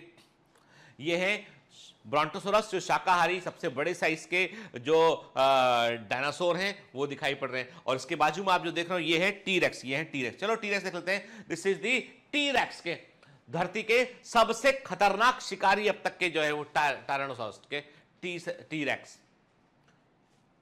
जुरासिक पार्क या जुरासिक वर्ल्ड मूवी इसी के ऊपर तो बनी है, ठीक है। अब रैप्टाइल्स क्यों हम वाई सक्सेसफुल ऑन लैंड के, क्यों रैप्टाइल्स हमारी धरती पर सफलतम रहे, सक्सेसफुल रहे? क्योंकि इनके पास में क्या था, इनमें वाटर लॉस को रोकने की क्षमता थी। इनके स्किन से वाटर लॉस कम हुआ करता था क्योंकि इस पे स्केल्स प्रेजेंट थे, हॉर्नी स्केल्स प्रेजेंट थे, केराटिन से बना हुआ एक्सोस्केलेटन प्रेजेंट था। इंटरनल फर्टिलाइजेशन था तो वाटर के ऊपर डिपेंडेंट ये नहीं थे। इनमें जो एग थे वो सूखा नहीं करते थे, क्लिडॉइक एग थे, शेल्ड एग थे इनमें के। और इनमें जो एग के अंदर इनमें बाकायदा एक के अंदर एमनियोटिक कैविटी प्रेजेंट थी, इसके अंदर जो है एमनियन मेम्ब्रेन थी, एमनियोटिक कैविटी प्रेजेंट थी, इसमें की जो है वो एम्ब्रियो प्रेजेंट था। और उसको डेवलपमेंट के लिए एम्ब्रियो को जो वाटर लाइक कंडीशन चाहिए होती है ना, वो हमको भी चाहिए होती है। ह्यूमन बींग्स को भी अपने इनिशियल एम्ब्रियोनिक डेवलपमेंट के लिए फ्लूइड लाइक कंडीशन चाहिए होती है, क्योंकि पूरी धरती के जीवों का उदय पानी में से, वाटर में से ही हुआ है, तो हम भी उससे अलग नहीं है। तो इसलिए मैटरनल जो है मदर के अंदर एमनियोटिक फ्लूइड होता है जो चारों तरफ से एम्ब्रियो को घेरता है। तो fluid filled amnion around the embryo to provide aquatic environment for the development on the land, ठीक है। क्या ऐसे फीचर हैं? अब देखो बेटा, ये कंपैरेटिव क्वेश्चन है जो एग्जाम में पूछे जाते हैं और कई बच्चे ऐसे हैं जिनको बार बार ये लग रहा है कि सर एनसीईआरटी से ज्यादा पढ़ा रहे हो, बहुत ज्यादा पढ़ा रहे हो। नहीं बेटा, मैं ज्यादा नहीं पढ़ा रहा हूं। तुम यकीन नहीं आता, तुम उठा के प्रीवियस ईयर के क्वेश्चन पेपर उठा के देखो, आपको लगेगा कि सर जो पढ़ा रहे हैं वो एग्जाम में आता है। और मैंने पहले भी कहा है, एनटीए ने अपना डेटाबेस अपडेट किया है। Please don't trust on NTA, उस पर ट्रस्ट मत कीजिए। वो साफ साफ म्यूचुअल फंड जैसा लिख देगा नीचे, मेरा प्रीवियस परफॉर्मेंस आने वाले परफॉर्मेंस की गारंटी नहीं लेता है कि मैंने ये कब कहा तुमसे कि मैं ऐसे ही करूंगा। मैं तो तुमको मॉक टेस्ट देके देखा, तो भैया उसके जो मॉक टेस्ट थे ना वो अच्छे खासे लेवल पे थे। हम बिल्कुल रिस्क नहीं लेंगे, हम अपना लेवल अच्छा खासा ही रखेंगे ताकि एग्जाम में हम फोड़ के। और 100% एनसीईआरटी का कुछ भी आएगा तो हम तो 100% करके आएंगे, समझ गए ना, इसलिए चिंता नहीं करना आपको बेटा, अपना हमको हमेशा एग्जामिनर के ऊपर अपर हैंड रखना पड़ेगा, तभी एग्जाम में हम टॉप कर पाएंगे। चलिए, तो एम्फीबिया में क्या एडवांसमेंट हमें ओवर दी रैप्टाइल्स देखने मिलते हैं। इनमें हॉर्नी एपिडर्मल स्केल्स होते हैं जो एम्फीबिया में नहीं होते हैं, ठीक है। केराटिन से बने हुए एपिडर्मल स्केल होते हैं। क्लॉज होते हैं डिफेंस के लिए, क्लॉ या पंजे एम्फीबिया में नहीं थे। Two neck vertebrate modified to provide more neck movement. Amphibia की नेक जो है वो डाइकॉन्डल होने के कारण हल्का सा मूव करती थी, इसकी नेक अधिक मूव करती है, ठीक है। सैक्रम इनका स्ट्रॉन्गर सैक्रम होता है, इनका टेल वाला पोर्शन, सैक्रम वाला पोर्शन इनका स्ट्रॉन्गर होता है। रिफ्स इन्वॉल्व इन रेस्पिरेशन के, वहां पे क्या था, प्रेशर था, मुंह में लो हवा को और प्रेशर लगाओ तो हवा अंदर जाएगी लंग्स में।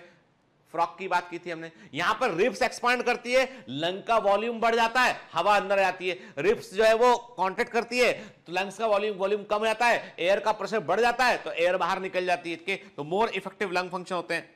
Partial division of ventricle, ventricle के अंदर भी पार्शियल डिवीजन होता है यहां पे, जिससे कि कंपैरेटिवली जो ब्लड होता है उसमें मोर ऑक्सीडेटेड ब्लड का पोर्शन जो है आता है। एग में कवर होता है, शेल होता है और एम्ब्रियोनिक मेम्ब्रेन देखने मिलती है। ये सारे के सारे ऐसे फीचर हैं जो एम्फिया के ऊपर एडवांस में, और ऐसे कंपैरेटिव क्वेश्चन आपको एग्जाम में देखने मिलते हैं बेटा, ये कंपैरेटिव एमसीक्यू होते हैं, ठीक है ना। फिर जब हम इसको क्लासिफाई करते हैं तो हम इसको क्या करते हैं बेटा, दो सब क्लास में बांटते हैं, एक होता है एनॉप्सिडा, दूसरा होता है डायऑप्सिडा। अब देखो ये आपकी मर्जी है, आप इसको नहीं भी पढ़ेंगे ना कोई दिक्कत नहीं बेटा, लेकिन सुन लो एक बार, सुन लो, कई बार बाउंसर क्वेश्चन आते हैं तो बनना चाहिए हमको के। तो मैं ये नहीं बोलता हूं आपसे कि एनॉप्सिडा और डायऑप्सिडा आपसे एग्जामिनर पूछेगा, but you should know about this, ठीक है ना। एनॉप्सिडा प्रिमिटिव रेप्टाइल होते हैं जिनमें सॉलिड स्कल रूफ होती है, टेम्पोरल फोसा नहीं रखा है, टेम्पोरल फोसा वाला हिस्सा इसमें नहीं होता है, इनमें सॉलिड स्कल रूफ होती है। केवल इसमें एक ऑर्डर आता है, वो ऑर्डर है चिलोनिया। अब आपको जो याद रखना है वो है चिलोनिया, ठीक है। चिलोनिया एक ऐसा ऑर्डर है जिसके अंदर जो है टॉर्टाइस और टर्टल इसके अंदर आते हैं, इसके अंदर कछुए आते हैं, ठीक है ना। चिलोनिया टेस्टुडिनेटा बोलते हैं, इसमें बॉडी दो शेल प्लेट में बटी होती है, ऊपर वाला कछुए का जो कवर होता है डॉर्सल उसे बोलते हैं कैरापेस बोलते हैं, और नीचे वाले कवर को हम क्या बोलते हैं, वेंट्रल को हम बोलते हैं प्लेस्ट्रॉन बोलते हैं इसको हम के। तो ये जो दोनों दो नाम है बेटा ये याद रखना है के, इसका संबंध जो है ये आपसे एग्जामिनर पूछ सकता है, याद रखना है के। कछुए में जो डॉर्सल सेल प्लेट होता है, ऊपर का कवर होता है उसे कैरापेस कहते हैं, निचले वाले हिस्से को हम क्या बोलते हैं, वेंटर वाले को हम बोलते हैं प्लेस्ट्रॉन कहते हैं। स्टर्नम कछुए में नहीं होता है, और ये क्लोएका, यानी सोचिए कि किस तरह के जीवों में आपको क्लोएका है, क्लोएका इसमें रेस्पिरेशन का काम भी करता है ना। जो क्लोएका होता है ना, जो ओपनिंग होती है बाहर से, क्लोएकल रेस्पिरेशन हमको कछुए में देखने मिलता है, याद रखना के। कछुए में क्लोएका जो है वो रेस्पिरेशन में हेल्प करता है, याद रखना, यूनिक पॉइंट है, ठीक है। ये हम देख रहे, तो देख रहे हैं यहाँ पे कि ऊपर भी एक कवर दिखाई पड़ रहा है, टफ कवर इसमें, और नीचे भी एक टफ कवर दिखाई पड़ रहा है ना। फिर आते हैं हम इसके एग्जाम्पल की बात करें, example of order Chelonia Testudo tortoise, भूलना नहीं है, याद रखना है, ठीक है। Dermochelys leatherback turtle, Trionyx soft shell turtle, और टेस्टुडो लार्जेस्ट चिलॉन, सबसे बड़ा चिलॉन होता है ये, और ये सबसे बड़ा जाइंट लैंड, सबसे बड़ा कोई कछुआ है वो है टेस्टुडो एबिंगडोनिट के, लार्जेस्ट चिलॉन है, 100 किलोग्राम से अधिक वजन का होता है, बड़े साइज का होता है, ठीक है। फिर डायऑप्सिडा पे आते हैं, वो एनॉप्सिडा। डायऑप्सिडा में क्या होता है, स्कल के अंदर टेम्पोरल फोसा होता है, दोनों तरफ के स्कल में दोनों तरफ टेम्पोरल फोसा हमको देखने मिलता है। तीन ऑर्डर्स के होते हैं, एक होता है रिंकोसिफेलिया, स्क्वेमेटा और क्रोकोडाइलट के। स्क्वेमेटा में आते हैं सांप और छिपकलियां, सांप और छिपकलियां इसके अंदर आते हैं, क्या क्लियर, ठीक है। इसको मैं जो कभी देखना आप इसका स्कल देखना सांप का ऐसा होता है, स्क्वायरस दिखाई पड़ता है, एक प्रकार से एक प्रकार स्क्वायर शेप में हमें दिखाई देता है, ठीक है ना। देखिए जो ऑर्डर रिंकोसिफेलिया होता है, इसमें all extinct except one species, केवल एक स्पीसीज को छोड़ दो आप तो बाकी सभी स्पीसीज गायब है, इसकी एक्सटिंक्ट है, वो जीवित नहीं है, वो जीवाश्म बन चुके हैं जो और कभी ऐसा होता है ना बेटा, कोई एक एनिमल के साथ की बाकी सभी स्पीसीज एक्सटिंक्ट हो गई हो और केवल वही एनिमल बचे, उसे लिविंग फॉसिल कहते हैं हमके। तो Sphenodon tuatara very very important, very IMP NCERT में ना होने के बावजूद this is very very important, या भूलना के। स्फिनोडॉन टुआटारा लिविंग फॉसिल होता है, ये न्यूजीलैंड में देखने मिलता है, और इस एनिमल में थर्ड आई होती है, पीनियल आई होती है, ये जो भगवान शंकर के हम बोलते हैं ना कि तीसरी आंख होती है, थर्ड आई होती है, वैसी थर्ड आई इसमें हमको देखने मिलती है। टुआटारा में हमको देखने, पीनल आई हमको देखने मिलती है। ठीक है, क्लियर? ये है टुआटारा। स्फिनोडॉन, ये न्यूजीलैंड में देखने मिलता है।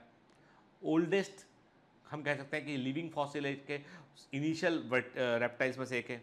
ऑर्डर स्क्वेमेटा में जो है आपको याद रखना है बेटा इस ऑर्डर का नाम, क्योंकि मैचडी कॉलम में आया हुआ है। स्क्वेमेटा लिजार्ड और स्नेक्स का ऑर्डर होता है। ठीक है, सोरोलॉजी स्टडी ऑफ लिजार्ड।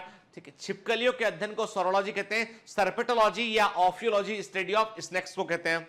ठीक है, सब ऑर्डर सोरेनिया में या लेसरटिलिया में लिजार्ड आते हैं और ओफिडिया में जो है वो स्नेक्स आते हैं। केवल सुन लो एक बात के रटने की, बिल्कुल भी रटने की जरूरत नहीं, मैं साफ साफ बतला रहा हूं, रटने की जरूरत नहीं है। और आप एक बार सुन लो बेटा, ताकि कभी कोई बाउंसर हो तो वहां पे हम सॉल्व कर सके। तो सोरिया जो है या लेसरटिलिया जो होते हैं लिजार्ड में आते हैं, और जो है वो ओफिया में किस में आते हैं, ओफिडिया आते हैं स्नेक्स स्केलेट के।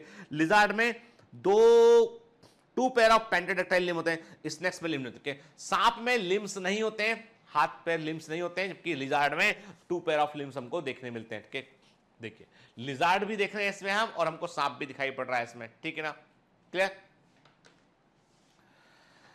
अब कुछ ऐसे पॉइंट है बेटा जिनका संबंध जो है वो ऐसा कॉमन जनरल अवेयरनेस से और हमें पता होना चाहिए। जैसे लिजार्ड छिपकली ऑटोटोमी को शो करती है।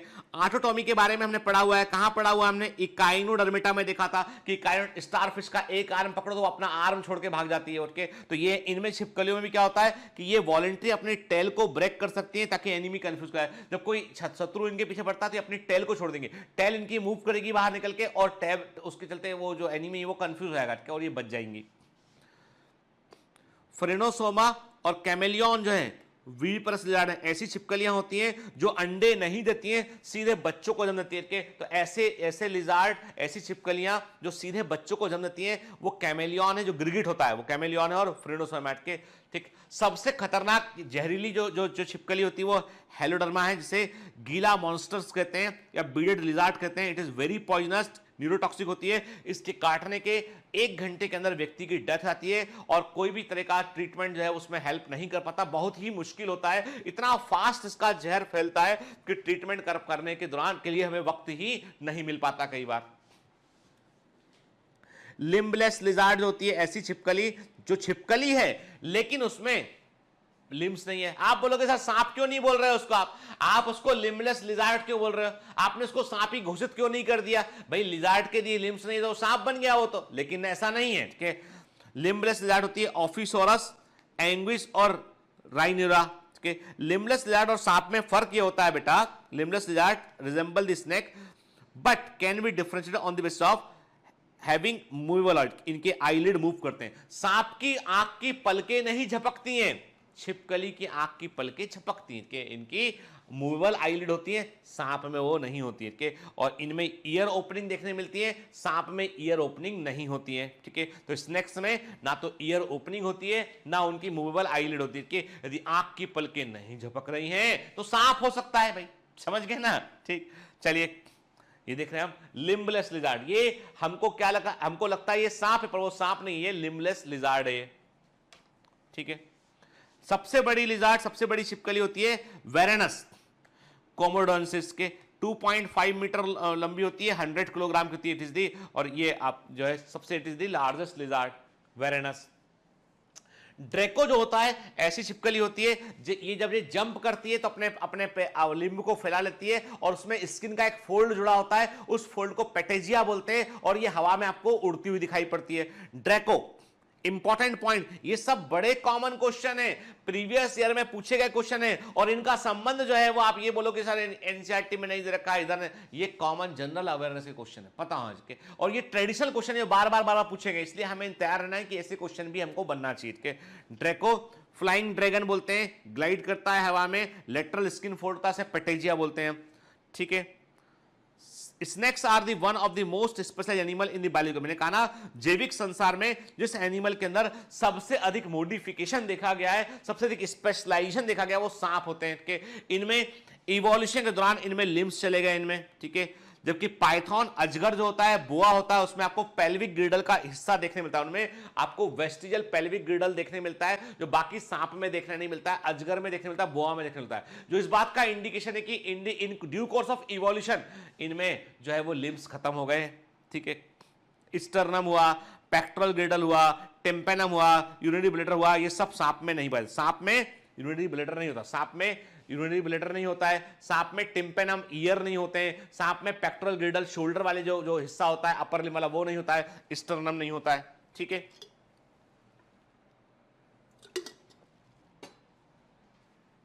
ठीक है, ये है Draco flying lizard, flying dragon, Draco flying. जब ये जंप किया पेड़ से तो उड़ता हुआ दिखाई पड़ा पक्षी के समान हमको, ये फ्लाइंग ड्रैगन। ठीक है, ड्रैको। सांप के जो आईलिड होते हैं वो मूव नहीं कर सकते हैं। ठीक है, सांप की जो टंग होती है वो बाइफिड होती है, ऐसी होती जीभ।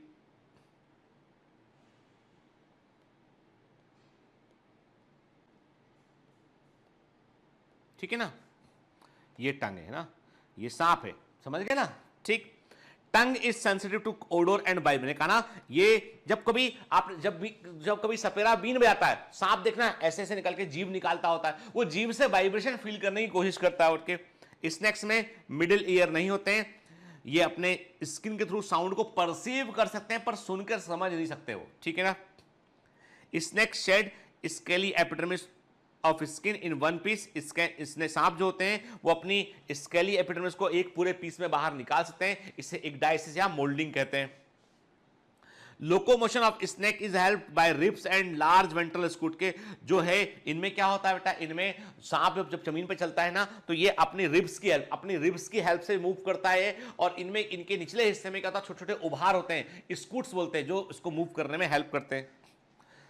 Most snakes are non poisonous. अधिकांश सांप जो होते हैं वो जहरीले नहीं होते हैं, उनका डर होता है अधिकांश व्यक्ति उठ के, and most of the snakes जहरीले नहीं होते हैं। तो जो लोग कहते हैं ना कि सांप ने काटा, सपेरे ने जहर उतार दिया, तो मानकर चलिए 90% से अधिक सांप जहरीले नहीं हैं। तो वो जो जहर उतारने का जो नाटक है ना, वो केवल एक ढोंग है, एक प्रकार का, ये समझ लीजिए आपकी, डॉक्टर हूं इसलिए खुल के बोल रहा हूं के, मेरे को जज मत कीजिएगा के। वो एक तरह का क्या होता है, एक प्रकार का जो है वो हम कहते हैं कि प्ले है वो, कि भाई वो समझ जाते हैं कि सांप कौन सा है। और आपको बता दूं मिनट के कि अक्सर लोग कहते हैं कि जिस सांप ने काटा जिसको पकड़ लाओ, मार दो, उसको बता दो कि ये एक सांप है, तो वो सपेरा समझ जाता है कि ये सांप जहरीला नहीं है, फिर वो बचा लेगा।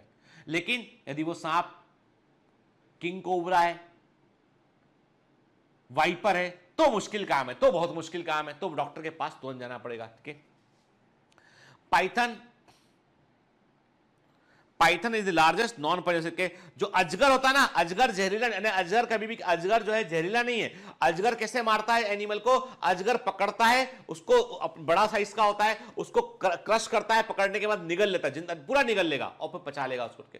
तो अजगर जो है वो जहर डंक नहीं मारता है ना, कि जहर से नहीं मारता उठ के। सबसे लार्जेस्ट पाइथन जो होता है पाइथन रेटिकुलेटस होता है। सबसे बड़े साइज का पाइथन जो होता है पाइथन रेटिकुलस होता है, जो कि 10 मीटर तक लंबा होता है। इर्निक्स जोहोनी डबल हेडेड स्नेक होता है, इसकी टेल हेड के समान दिखाई पड़ती है। तो कई बार सपेरा आता है, बोलता है कि मुझे 5 रुपए दो, 10 रुपए दो, मैं तुम्हें 2 मुंह वाला सांप दिखाऊंगा। 6 महीने ये इस मुंह से चलता है और 6 महीने वो उस मुंह से चलता है, जो कि टोटली गलत है।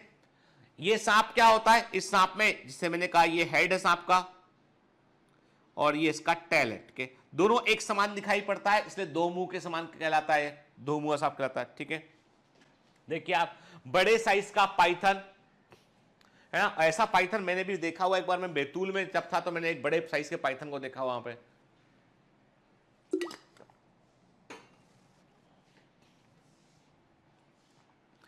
जो जहरीले सांप होते हैं वो कौन से बेटा, पॉइजनस स्नेक जो है, कोबरा सबसे खतरनाक है, क्रेट, वाइपर, सी स्नेक, ठीक है, सी स्नेक, कोरल स्नेक बहुत जहरीला है। ठीक है, all poisonous snakes have poison gland. सभी जहरीले सांपों में आपको पॉइजन ग्लैंड देखने मिलती है, वेरी वेरी इंपॉर्टेंट। और सांप की जो पॉइजन ग्लैंड होती है, it is a modified parotid gland के, मॉडिफाइड पैरोटिड सुपरफिशियल लेवियल ग्लैंड के, ये एक तरह की मॉडिफाइड पैरोटिड ग्लैंड होती है या सुपरफिशियल लेवल ग्लैंड का मॉडिफिकेशन होती है। The poison injected by the special maxillary teeth located in maxilla, जो जहर होता है उसके लिए अलग से जहरीले जहर के दांत होते हैं इसमें, उन्हें हम पॉइजनस टीथ को हम क्या बोलते हैं, फैंग बोलते हैं उसे हमके। जो पॉइजनस टीथ होते हैं, जहरीले जो दांत होते हैं उनको हम फैंग बोलते हैं, और ये मैग्जिला से जुड़े होते हैं, और जो है वो बिल्कुल दो एकदम शार्प टीथ होंगे जो झट से अंदर, जब भी कभी सांप काटता है ना, सांप काटता है तो बकायदा आजू बाजू 2 निशान देखने मिलते हैं, उसे देख के डॉक्टर समझ जाता है कि सांप ने काटा है या किसी और एनिमल ने काटा है। ठीक है, snake poison is a mixture of enzyme and specific toxin. सांप का जहर जो होता है वो कुछ तरह के विशेष तरह के एंजाइम और जो है स्पेसिफिक टॉक्सिन का मिक्सचर होता है, और जैसे ये ब्लड में मिक्स करता है ये एक्टिव हो जाते हैं और खतरनाक पॉइजन होते हैं। 2 तरीके से मारता है, ये नर्वस सिस्टम को फेल करता है या ये जो है वो ब्लड को डैमेज करता है। तो जो है सांप का जो जहर होता है, वो पॉइजन जो विनम होता है, वो 2 तरह का होता है। न्यूरोटॉक्सिक होता है जो रेस्पिरेटरी फेलियर करता है, नर्वस सिस्टम को डैमेज करेगा, डायफ्राम पैरालाइज कर जाएगा, जब डायफ्राम पैरालाइज कर जाएगा सांस नहीं ले पाएगा। हीमोटॉक्सिक होता है जिसमें कि ब्लड के बड़ी तेजी से आरबीसी रप्चर करने लगेंगी और हैमरेज होगा, बॉडी के इंटरनल पार्ट में हैमरेज होने लगेगा। ठीक है, देखिए सांप के आप जो है वो फैंग देख रहे हैं यहाँ पे, ये दिख रहे हैं हमें फैंग, मतलब मैग्जिलरी टीथ है, जो पॉइजनस टीथ है वो दिखाई पड़ रहा है इसमें हमको। ठीक है ना, देखिए है ना, और ये जो है वो जहर, ये क्या है, ये इसकी ग्लैंड है ये। ठीक है, इसमें जहर भरा है, इसको प्रेस करेंगे तो इंजेक्शन के समान सामने से जो है वो जहर बाहर निकल आएगा। ठीक है, प्रेस करने पर। ठीक है, देखिए ऐसा देख रहे हैं आप, स्नेक विनोम दिखाई पड़ रहा है। सांप के काटने पर ऐसे 2 पैरेलल निशान हमको दिखाई पड़ते हैं ऐसे। ठीक है,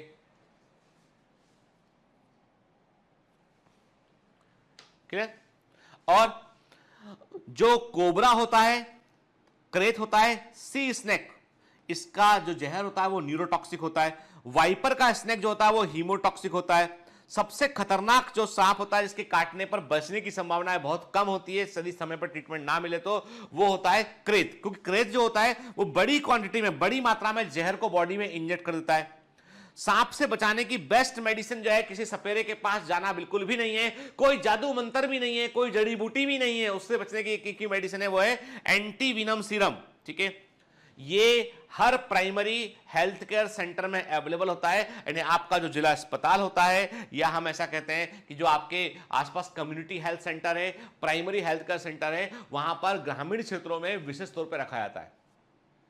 मुझे अच्छे से याद है कि जब मैं बैतूल के पास एक छोटा सा विलेज है पाढ़र में मैं सीएमसी बेल्लोर की तरफ से गया था कुछ दिन की ट्रेनिंग के लिए, तो वहां पे मुझे तकरीबन आप मान चलिए कि मुझे यहाँ पे जो है वो 20-22 दिन गुजारने पड़े थे गांव के अंदर। बिल्कुल रहने का अरेंजमेंट भी एकदम ग्रामीण अरेंजमेंट था वहाँ पे, तो वहाँ रहे हम लोग के। तो वहाँ पर हॉस्पिटल की ड्यूटी के दौरान हमने क्या देखा, हमने देखा हर दिन लगभग हर दिन 2 या 3 केस आते थे सांप के काटने के। खेत में काम कर रहे थे, सांप ने काट लिया, घर के अंदर कुछ सामान निकाल रहे थे, सांप ने काट लिया, गेहूं रख रहे थे, सांप ने काट लिया के। मतलब सांप के काटने की घटनाएं बड़ी कॉमन थी, और वहां पे तुरंत लेके वो हॉस्पिटल दौड़ा करते थे, और वहां पर जो है एंटी विनम उनको लगाया करते थे उठ के, और 90% से अधिक पेशेंट जो है वो एंटी विनम टाइम पे लगाने पे बच जाया करते थे। जो 10% पेशेंट की डेथ जो हुआ करती थी वो इसलिए थी कि वो पहले सांप ने काटा, पहले वो जानिया के पास ले गए, जो जादू मंत्र करता, झाड़ फूक करता, उसके पास ले गए, 2 घंटा उसने खराब किया। उसके बाद फिर क्या किया, फिर जो है वो सांप को ढूंढा, फिर सांप से बोला, उसने बोला सांप को ढूंढ के लाओ, सांप से मैं जहर निकलवाता हूं, ये तमाम नाटक करते रहे। उसके बाद जब मरीज की सांस उखड़ने लगी, लेके हॉस्पिटल पहुंचे, तब तक देर हो चुकी थी, जहर पूरी बॉडी में फैल चुका था। तो बेस्ट ट्रीटमेंट क्या होता है, वो होता है एंटी विनम। ठीक है, और इंडिया में एंटी विनम इंजेक्शन बनाने के 2 ही सेंटर हैं इंडिया के अंदर, वो है हॉपकिंस इंस्टीट्यूट मुंबई के अंदर, दूसरा है central research institute Kasauli Shimla में। यहां पे 2 जगह पर जो है एंटी विनम को बनाया जाता है। और एंटी विनम बनाने के लिए क्या करते हैं, घोड़ों का सहारा लेते हैं, हॉर्स की बॉडी में थोड़ा थोड़ा जहर रोज इंजेक्ट करते हैं, और उसके चलते उनकी बॉडी में एंटीबॉडीज बनते हैं, उस एंटीबॉडी को आइसोलेट करते हैं, फिर यूज करते हैं। जहर का अमाउंट इतना रखते हैं जिससे हॉर्स ना मर जाए, केवल एंटीबॉडी उसके शरीर में डेवलप हो जाए। कोबरा को पहचानने का तरीका है, कोबरा जो है होता है वो कोबरा का जो कोबरा होता है उसमें आपको ऐसा आपको ब्लैक कलर का निशान देखने मिलेगा, उसके ऐसा आपको ब्लैक कलर का निशान आपको कोबरा में देखने मिलेगा। स्पेक्टिकल मार्क देखने मिलेगा हुड के ऊपर के, जो उसका हुड होता है उसके ऊपर आपको बकाया चश्मे के जैसा निशान देखने मिलेगा। लार्जेस्ट एंड डेडलिस्ट विनोमस स्नेक्स के सबसे बड़े साइज का सबसे खतरनाक सांप, इतना जिसका जहर कई लोगों की जान ले सकता है यदि उस जहर को लेके केवल ले लिया जाए, निकाल ले जाए और अलग अलग लोगों को इंजेक्ट किया जाए तो इतना अमाउंट होगा कि कई सौ लोग उससे मर सकते हैं। वो है नाजा हैना किंग कोबरा, 4 मीटर तक लंबा होता है। Sea snake resembles with eel but these are poison, के जो समुद्री सांप होते हैं वो ईल मछली के समान दिखाई पड़ते हैं लेकिन वो जहरीले होते हैं। सी स्नेक, हाइड्रोफिश और वाइपर जो होते हैं, वीपर्स होते हैं, ये अंडे नहीं देते हैं, सीधे संतानों को जन्म देते हैं, ये सीधे ऑफ स्प्रिंग को बच्चों को जन्म देते हैं। वाइपर और सी स्नेक याद रखिएगा। Pit viper has special thermo receptor called loreal pit present between eye and nostril of the इधर साइड के। जो पिट वाइपर होता है उसमें विशेष तरह का जो है थर्मल रिसेप्टर होता है, विशेष तरह का थर्मल रिसेप्टर होता है जिसे हम लॉरल पिट बोलते हैं। थर्मल रिसेप्टर होता है जिसे हम लॉरल पिट बोलते हैं। ठीक है, इतना लॉरल पिट कहां देखने मिलता है? पिट वाइपर में देखने मिलता है। ठीक है, फिर आते हैं क्रोकोडाइल की बात करते हैं। सांप की बात किया हमने, सुनिए कि आप ये मत सोचिए कि सर हमको इतना रटना पड़ेगा, नहीं रटना कुछ नहीं है, आपको जो बता रहा हूं बस दिमाग में रखिए और एमसीक्यू लगाएंगे, आपको क्वेश्चन मिलेंगे इसके, इसलिए बता रहा हूं कि क्रोकोडाइल्स, इसमें क्रोकोडाइल शामिल है, एलिगेटर घड़ियाल शामिल है, गैवियल शामिल है इसमें। क्या ठीक, लार्ज साइज के होते हैं, कॉर्निवर्स होते हैं। याद रखिएगा बॉडी कछुए की जो मगरमच्छ घड़ियाल की जो बॉडी होती है ना बेटा, वो लेटरली कंप्रेस होती है वो और इसमें लंबी स्ट्रॉन्ग टेल देखने मिलती है कि इनमें थीकोडोंटिस होते हैं। पीनियल ग्लैंड इनमें नहीं पाई जाती है। सबसे बड़ा क्रोकोडाइल होता है क्रोकोडाइलस पोरोसस, के largest crocodile is the crocodile porosus is the largest, 9 metre तक लंबा होता है। ठीक है, देखिए क्रोकोडाइल हम सबने देखा हुआ, ये जो इसकी पीठ पर आपको जो उभार दिखाई पड़ रहे हैं ना बेटा, ये जो उभार दिखाई पड़ रहे हैं ये क्या है? ये है स्कूट्स कहलाते हैं। ठीक है ना, ठीक है। अब रेप्टिलिया के इंपॉर्टेंट एग्जांपल हम याद रखते हैं बेटा कि कौन कौन से रेप्टिलिया। अब देखो ये एग्जांपल एनसीईआरटी में भी दे रखे हैं, आपको वो भी याद रखना है, लेकिन कुछ एग्जांपल ऐसे हैं जो बियॉन्ड एनसीईआरटी भी काम आते हैं बेटा, एनसीईआरटी के अलावा भी रखे काम आते हैं। चिलॉन टर्टल इंपॉर्टेंट है, टेस्टुडो टॉर्टाइस इंपॉर्टेंट है। ठीक है, कैमेलियन ट्री लिजॉर्ड इंपॉर्टेंट है। ठीक है, केलोटस गार्डन लिजार्ड ये भी इंपॉर्टेंट है। ठीक है, क्रोकोडाइल याद रहेगा इंपॉर्टेंट के। एलिगेटर ये भी याद रहेगा। Hemidactylus is very important, wall lizard होती है जो घरेलू छिपकली होती है, हेमीडेक्टाइलस होती है उसके। नाजा कोबरा इंपॉर्टेंट है। बेंगरस क्रेत ये भी इंपॉर्टेंट है। वाइपर ये भी इंपॉर्टेंट है। ठीक है, फिर रेट स्नेक टायस होता है। ट्री स्नेक डेंड्रोफिस होता है। बस एक बार सुन लीजिए, लिख लीजिएगा। ठीक है, घड़ियाल गैवियलस होता है। रेटल स्नेक जो होता है, रेटल जो बच्चों के खेलने का रेटल होता है ना, जो बच्चे होते हैं आवाज करते हैं, रेटल बोलते हैं इसको, झुंझुने कैसे आवाज आती है इससे, क्रोटोलस। याद रखिए बेटा, सांप में स्नेक्स है बोथ एक्सोस्केलेटल एंड एंडोस्केलेटल, सांप में एक्सोस्केलेटल और एंडोस्केलेटल दोनों होता है। ठीक है, foramen of Panizzae is an aperture in the heart of lizard and crocodile, के फोरामेन ऑफ पेनेजी जो है वो क्रोकोडाइल और जो है वो लिजार्ड के हार्ट में मिलने वाला एक छेद होता है। और डिटेल में मत जाइए, केवल इतना कहां देखने मिलता है, फोरामेन ऑफ पेनेजी हमको जो है लिजार्ड और क्रोकोडाइल के हार्ट में देखने मिलता है। रेप्टाइल्स में, सांप में एक विशेष तरह की गंध होती है। जितने भी रेप्टाइल होते हैं एक अजीब तरह की दुर्गंध उनमें से आती है, उसका कारण होता है उनकी फीमोरल ग्लैंड का सिक्रेशन। के कहीं पर यदि कहीं रेप्टाइल्स होगा ना तो उसमें उसकी एक अलग से गंध जो है वो दूसरे एनिमल्स को मालूम चल जाती है, और वो फीमोरल ग्लैंड के कारण होती है। जो कैमेलियन होता है, गिरगिट होता है, गिरगिट की जो पूंछ होती है वो भी लिम्ब के समान काम करती है, कोई चीज को पकड़ने में हेल्प करती है। इसी ऐसी टेल को हम प्रीहेंसाइल टेल कहते हैं। याद है सी हॉर्स, हिप्पोकैम्पस के अंदर हमने मछली पढ़ी थी, हमने बोनी फिश में हिप्पोकैम्पस के अंदर प्रीहेंसाइल टेल देखने मिलती थी हमको। ठीक है ना, यहां पर कैमेलियन जो है गिरगिट में प्रीहेंसाइल टेल होती है। अब आते हैं एनसीईआरटी पे। बिल्कुल एक एक चीज हमें याद हो चुकी है। एनसीईआरटी का ऐसा कोई पॉइंट नहीं है जो आपको अभी याद ना हो। चलो देखते हैं। Class reptilia, the class name refer to their creeping and crawling mode of locomotion, वो भी करके देख लिया था हमने, है ना। रिपर और रेप्टम, क्रीप करना, क्रॉल करना, रेप्टिलिया इसलिए बोलते हैं। Mostly terrestrial animal, their body is covered by dry cornified skin, epidermal scale और स्कूट्स देखने मिलते हैं। ये भी जानते हैं स्केल्स क्या होते हैं, स्कूट्स क्या होते हैं, ठीक है। कॉर्निफाइड स्किन केराटिन से बनी हुई स्केल होती है, ड्राई स्किन होती है। They do not have external ear opening, इनमें बाहर की ईयर ओपनिंग नहीं होती है। टिम्पेनम कान को रिप्रेजेंट करते हैं, ये भी देखा था हमने। लिम्स यदि पाए जाते हैं तो वो 2 जोड़े होते हैं। हार्ड जो होता है वो यूजुअली 3 चैम्बर होता है, लेकिन क्रोकोडाइल में 4 चैम्बर का देखने मिलता है। रेप्टाइल्स पोइक्लोथर्मिक होते हैं, कोल्ड ब्लड वाले एनिमल होते हैं, ठीक है। Snake and lizard shed their scales in as skin cast, सांप और छिपकली अपने स्किन कास्ट को रिलीज करते हैं। हमने मोल्डिंग कहा था, उसको याद है, ठीक है। एग्डाइसिस या मोल्डिंग कहा था। सेक्सेस आर सेपरेट, मेल और फीमेल अलग अलग होता है। Fertilisation is internal, fertilisation internal होता है, ये भी देखा था। कॉपुलेशन के बारे में बात किया था हमने। ओविपरस होते हैं, डेवलपमेंट इनमें डायरेक्ट होता है, ठीक है। एग्जाम्पल है, देखो इसमें भी एग्जाम्पल का लंबा लिस्ट दे रखा है जो आपको याद रखना है।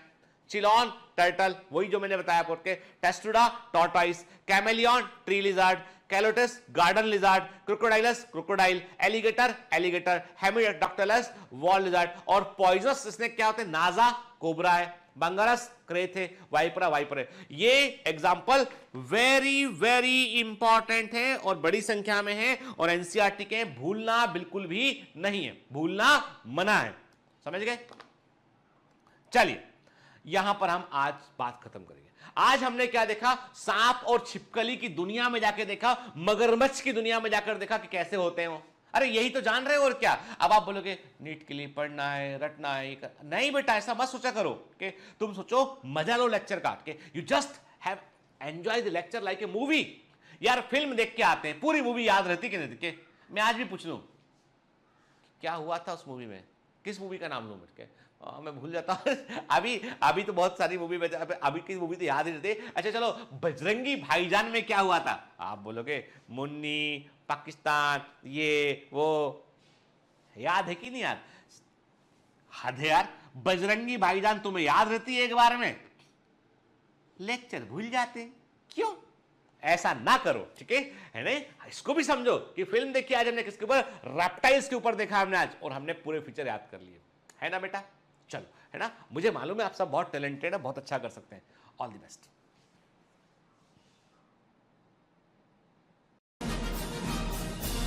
Hi. To become an official commando of Biomentors, join us at www.biomentors.online. Here you can solve daily practice papers, an online test. You can download performance enhancement sheets. You can track your progress. You can interact with other fellow commandos. Join us and prepare yourself. It's a commando training for your success. Download Biomentors online app from Google Play Store.